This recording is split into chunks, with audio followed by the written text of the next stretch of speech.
If your hiring manager is not impressed with your portfolio, they are not going to call you for an interview, or even a call, or you're not even going to get a call from the company. So it is very important that you put a lot of effort and thought process while designing your portfolio.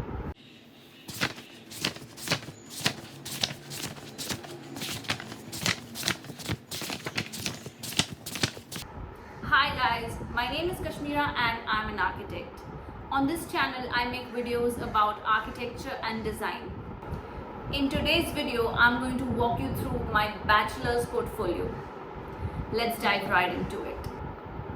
Once you reach towards the end of the 4th year of your architecture school, you have to start applying for an internship, and for that you need to make a portfolio. But people don't actually know how to make one, or they don't really understand what should be the thought process behind it, which project they should put first. Should they put their first year project in the beginning, or should they put their latest project in the beginning? And that was something that I really struggled with when I was making my portfolio. So today I thought, why not share my portfolio with you, so that maybe you will get a better idea of how to make your portfolio when you are applying for your internship, or if you're already done with your bachelor's. It can help you understand how to apply for your first job. So the way that I designed my portfolio is that I put my latest project first, and also which I believe is the best project that I worked on when I was in school. The reason behind it is very simple. When an employer is hiring an intern or a fresher, they are looking at your portfolio, and the first thing that they are going to see is the first or the second page of your portfolio, and you want to put your best foot forward, meaning that your best project should be at the beginning. So for me, in my bachelor's, my best project was obviously my thesis. So if you were to look at my portfolio, you will understand that my thesis project is at the very beginning of my portfolio. I used to sit next to the hiring manager when I was in my first job, and I used to look at the way she used to go through the portfolio. She would literally spend less than 1 minute to scroll through anybody's portfolio, and if she was not impressed within the first 30 seconds, or let's say a minute, she would just press the delete button, and that was it for the candidate. I know that as a candidate you spend hours and hours and perhaps days or even months making your portfolio, trying to make an impression, and it's really sad to see that within 30 seconds your application gets rejected. But really, it is the reality. You have to catch the attention of the hiring manager in the first 30 seconds, and they have to be impressed. Otherwise, they are just not even going to go to the last page of your portfolio. So this is the first page of my portfolio. I wanted to keep it very minimal and very simple. So all I really did was put my name on it and said undergraduate architecture portfolio. Once you go to the next sheet, there is an index. I decided to keep my portfolio in a landscape format. That is also something that you will have to think about, whether you want to make your portfolio into a landscape format or a portrait format. I decided to go with landscape because that is just something I thought about when I was working on my portfolio. So it is very simple. Basically, it tells you about the various projects that I have worked on, and it just highlights through the index. I'm just trying to convey the information about what are the kind of projects that I've worked on. For instance, there is the Cultural Center and Education Complex, which is located in Pune, Maharashtra. That was my thesis topic. Then I have my business hotel here, which was the urban design project that I worked on. Then it is the housing. Then just like the various projects that I went through. So let's start with my first project, which is my thesis topic, which is Cultural Center and Education Complex. So as you may be familiar, like when you're making your thesis topic, basically you have to select a site. So this particular area of my portfolio just conveys information about my site, where it is located, why I selected this as my topic, and give an idea about the topography, the architectural character of the neighborhood, the context, and things like that. Now this is the roof plan. It is the overall plan that you would see if you were to put this on Google Earth. And here I have the index where all the different type of programs of the building are placed. So you will be able to see like the main entrance, the parking, the amphitheater, the auditorium, the entrance lobby, the display space.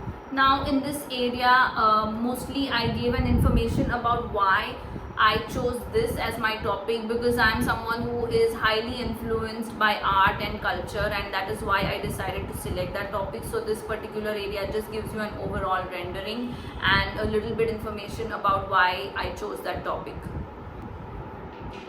Now the next page is something that we know is in fact the most important page, where I have shown the site plan.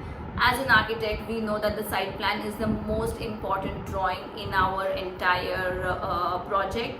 So the site plan is something that I spent a lot of time on. I drew the entire site plan first on tracing paper, made various sketches, then I went into AutoCAD, started giving it detailed information, started getting the dimensions right, and and getting the design in proper shape. Now this is the finished and the final product, but I went through many types of iterations before I arrived at this particular design.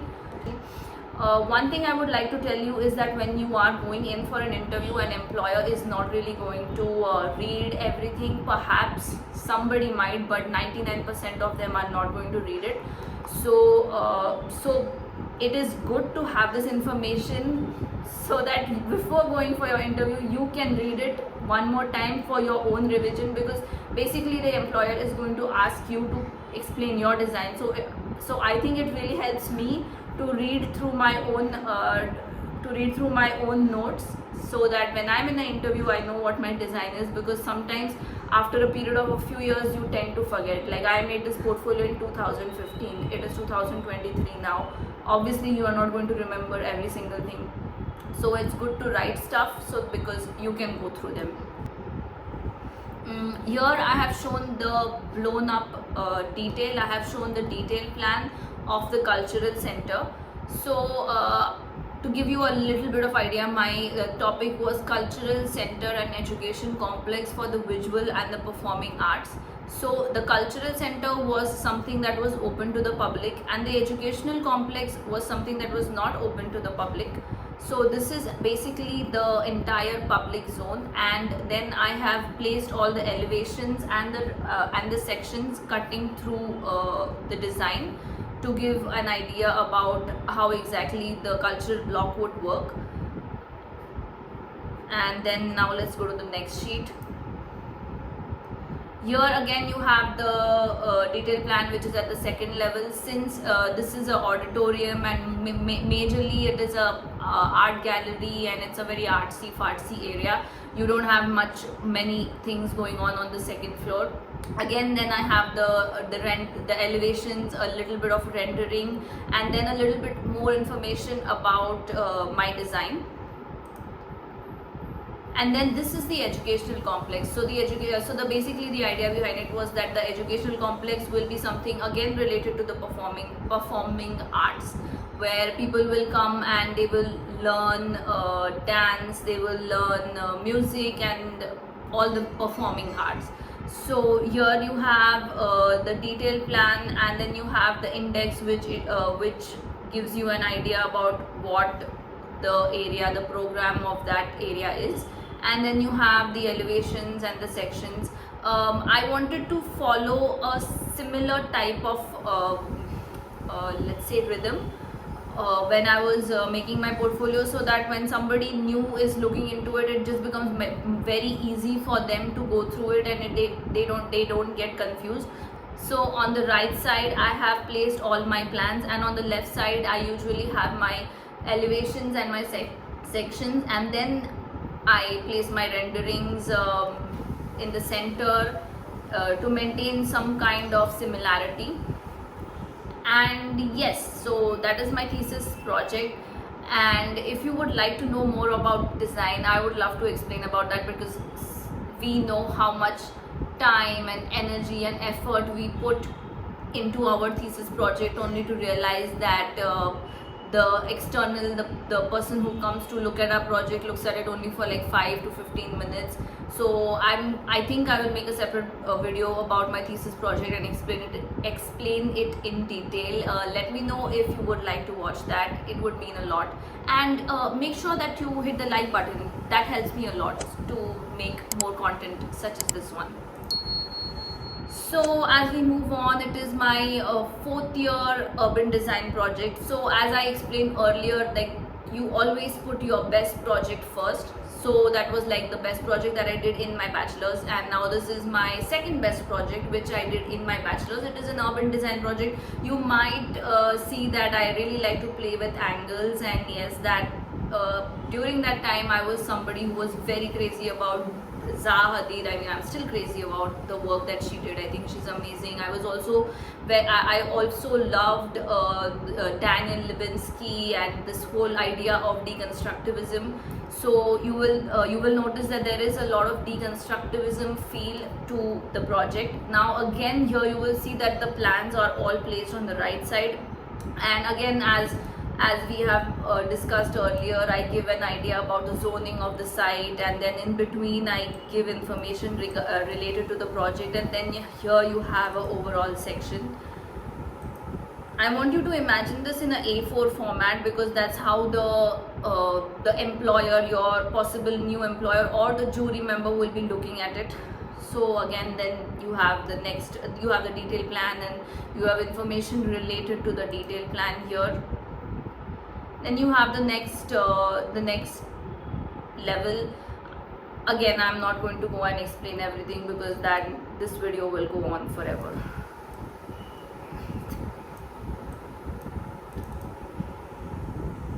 Another thing I think that I should mention is that when you go for an interview, the interviewer is probably just going to ask you to explain one project, not more than one, because they really don't have that much time, and within the first 10 minutes they have already decided whether they want to hire the candidate or not.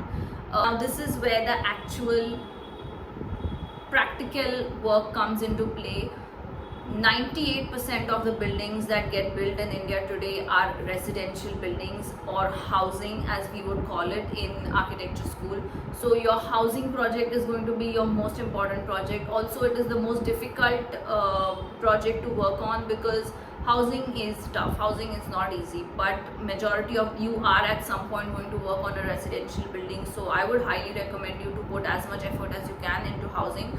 Now in housing, we were given a lot of rules and restrictions that we had to follow in terms of bylaws, like, which we already know, like on the 8th floor you will have the refuge area and certain things like that. So basically the overall the big picture was to have multi-story buildings, then to have a semi-detached bungalow, and to have row houses. So if you would look here, these are my multi-story buildings, these are my semi-detached bungalows, and then I have my row houses here, and then again I have semi-detached bungalows here, and then row houses here. So I'm just going to go through my housing project just to give you an idea. So here are the renderings of the multi-story buildings, and then these are the floor plans. Since I worked in a builder oriented office before, I should tell you that planning for a housing project is so different compared to planning for any other project, because there are so many rules and regulations and restrictions that you need to follow. And now in the latest UDCPR, there is so much information given about the width of the lobby, the width of the staircase. So there are a lot of rules and regulations in housing. So now this is my 3rd year project. It was a school. This concept that I spoke about for this project was called erasing boundaries. Basically, I wanted to show the relativity of the building with nature itself. You will notice that there is a lot of glass in this particular area, because I wanted when a person enters the building, they should really not be able to feel the difference between the natural and the interiors of the building. So that was the entire idea behind my project. I really like this concept, erasing boundaries, and my professor liked it too, so I think that was a good thing. Again, I followed the same kind of pattern here, index and then nomenclature, and then again give like elevation sections. And now this is something, now I go to my first semester third year project. This was all hand drawn, and then I remember we scanned it and then we went to Photoshop, and then I had to crop it and put it into picture. Here you will again notice that there is this circular form. I was always obsessed with circles.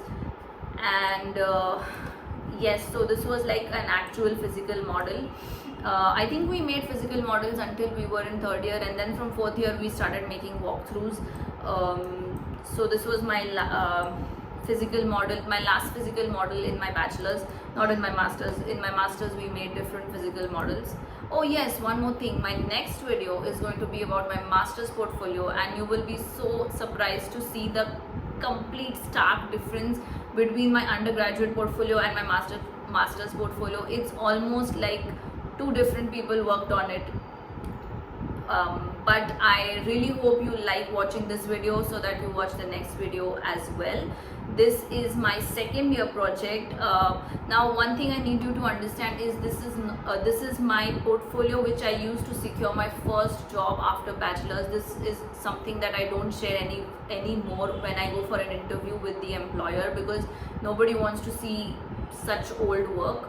But if you are making a portfolio for the first time, you should try to showcase as much work as you can, but you also need to make sure that you don't create too many sheets and you don't give too much information, because then eventually that interviewer is probably going to get bored, because they are interviewing like 8 or 10 different candidates for one position, and if you have too much to share, they will get bored. This is again a school. Yeah, we did like we did a school in first year, we did a school in second year, we did a school in third year. Yeah, we were kind of bored of making schools, but that was just what the university required us to make. And then this is a town planning project. This is please don't look at the colors, they look really bad, but this was made in like 2 days. It was just a town planning exercise, just done very fast in SketchUp. But I really wanted to emphasize a little 5-degree rotation of a single floor plate, and just by rotating a floor plate which is in this particular fashion, you get such a amazing kind of a building. And then we did some calculations.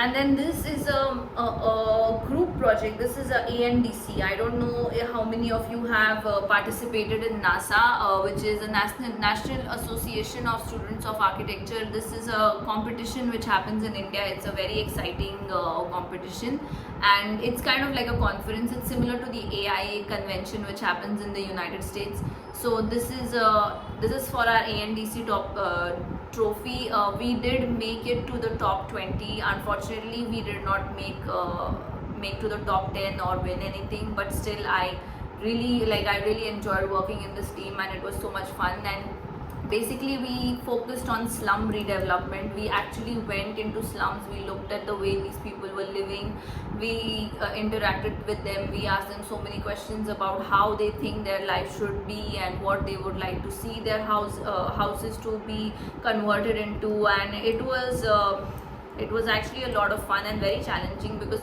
I had never done slum rehabilitation before. But I remember in my team everyone was like so driven and so they just wanted to work towards this trophy so much, and we had a great time working on this trophy. And now this is another trophy that we did in NASA. This was done as a 3-people team. And it was a landscape design trophy. Again, you will notice that there is a lot of play with the angular form and a lot of play with nature. This was completely hand drawn. Come to think of it now, I don't really like the fact that I have placed so much text on my sheet in a portfolio, because like I mentioned, nobody reads it. But I have not updated this portfolio after 2015, so yeah, it is what it is. And this was another NASA trophy, which was a product design trophy. Basically, the brief was to redesign, to imagine and redesign a bus stop. We did make it to, I think, like the top 20 or something, but we did not win, but it's okay, long back. And then this is my final sheet on my portfolio, where I have put in so many things. It is right from my first year work, like basic design. I don't even know if they call it basic design anymore, probably they have given it a different name. It showcases my first year work, my second year work, my third year, everything. I've just dumped everything that I could possibly think of onto this sheet, because I really was so emotionally attached to these to this work, that I wanted to put in everything for the employer to see. And that is it. This is the extracurricular activity, whatever extra. I'm sure as a architecture student you've done like a lot of extracurricular activity, like fashion show and designing maybe like a hemisphere, a dome, designing a set. And so basically, yes, and that's the last page of my portfolio. I hope you enjoyed watching this. Thank you. Please don't forget to like, comment, share and subscribe to my channel. It means a lot. I really go through all the questions that you post on, and I will try to make videos about them or try to reply to you as soon as I can. If you enjoyed watching this video, guys, please hit the like button, leave a comment below and share this video with your friends. And also let me know what is the next kind of content that you would like to watch. Thank you for watching. Bye.